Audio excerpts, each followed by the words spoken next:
माखन चोर यह कहानी है उस बालक की जो साधारण नहीं था, जो हंसता था, खेलता था, लेकिन उसकी हर लीला में छुपा था गहरा रहस्य। यह कहानी है श्री कृष्ण की। मथुरा की काली रात, चारों ओर सन्नाटा। कारागार में बंद थे देवकी और वसुदेव। अत्याचारी राजा कंस का भय हर ओर छाया हुआ था। आकाशवाणी हो चुकी थी, देवकी का 8वां पुत्र ही कंस का अंत करेगा। डरा हुआ कंस अपने ही बहन बहनोई को कैद कर देता है और एक एक करके उनके बच्चों को मार डालता है। लेकिन जैसे ही 8वें पुत्र का जन्म हुआ, चमत्कार हुआ। कारागार के ताले अपने आप खुल गए, सैनिक गहरी नींद में सो गए और वसुदेव जी नवजात कृष्ण को लेकर यमुना पार गोकुल की ओर चल पड़े। यमुना नदी भी रास्ता देने के लिए शांत हो गई और इस तरह भगवान कृष्ण का आगमन हुआ। गोकुल में नंद बाबा और यशोदा मैया के घर पले बड़े कृष्ण। उनकी बाल लीलाएं पूरे गांव को हंसी से भर देती थीं।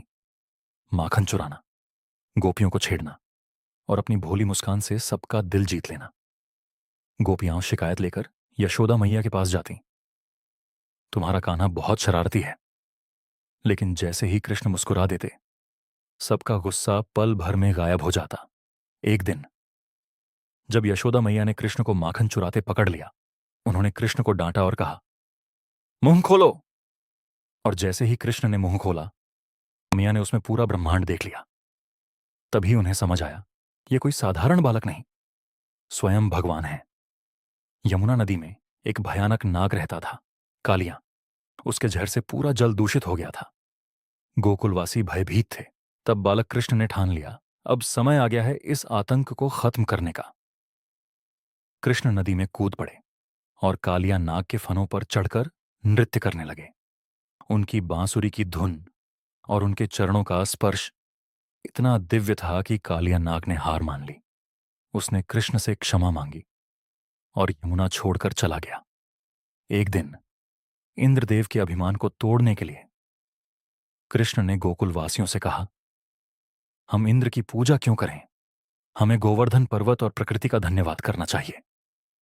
इंद्र क्रोधित हो गए और गोकुल पर भयंकर वर्षा कर दी। चारों ओर तबाही मच गई। तब कृष्ण ने अपनी छोटी उंगली पर पूरा गोवर्धन पर्वत उठा लिया और सभी गोकुलवासियों को उसके नीचे आश्रय दिया। 7 दिन तक बिना थके कृष्ण ने सबकी रक्षा की।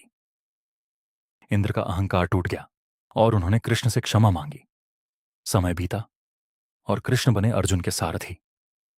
महाभारत के युद्ध में जब अर्जुन अपने ही परिवार को सामने देखकर विचलित हो गया, तब कृष्ण ने उसे जीवन का सबसे बड़ा ज्ञान दिया। कर्म करो, फल की चिंता मत करो। ये ज्ञान आज भी हमें जीवन जीने की सही राह दिखाता है। श्री कृष्ण केवल एक भगवान नहीं, वो एक मार्गदर्शक हैं, एक मित्र हैं और जीवन के हर मोड़ पर साथ देने वाली शक्ति है।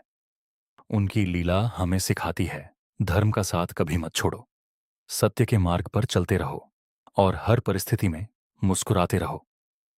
अगर आपको यह कहानी पसंद आई हो तो लाइक, शेयर और चैनल को सब्सक्राइब जरूर करें। मिलते हैं अगली दिव्य कहानी के साथ। जय श्री कृष्ण।